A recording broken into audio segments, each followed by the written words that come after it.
আসসালামু আলাইকুম আর রহমতুল্লাহ।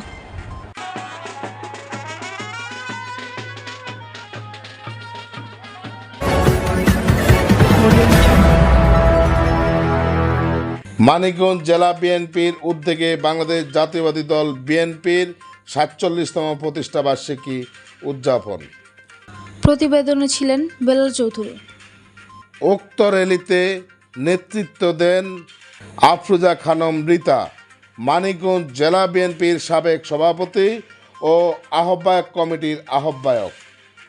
S A Jinnah কবির, জাতীয়বাদী দল বিএনপির কেন্দ্রীয় নির্বাহী কমিটির অন্যতম সদস্য, মানিকগঞ্জ জেলা বিএনপির সাবেক সাধারণ সম্পাদক ও মানিকগঞ্জ জেলা আহ্বায়ক কমিটির ১ নং সদস্য।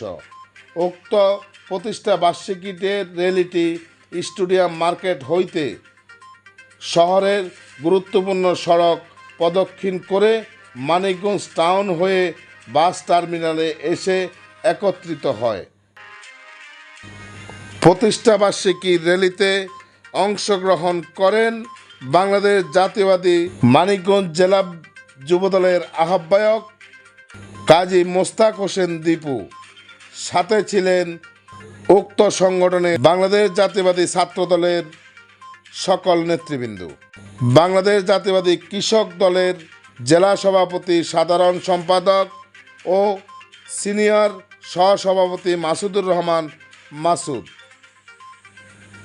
বাংলাদেশ জাতীয়বাদী শ্রমিক দলের নেতৃত্ব দেন মানিকগঞ্জ জেলা সভাপতি ও সাধারণ সম্পাদক মোহাম্মদ আব্দুর রাজ্জাক লিটন, অত্র সংগঠনের সকল নেতৃবৃন্দ।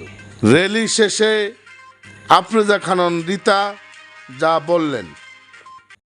স্বৈরাচার বিরোধী আন্দোলন থেকে শুরু করে 2024 সালে ফ্যাসিবাদ বিরোধী আন্দোলন পর্যন্ত বিএনপির অবদান অপরিসীম।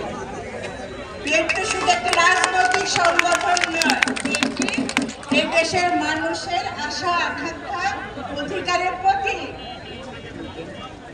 জেল, জুলুম, হামলা মামলা কোনো কিছুতে কিন্তু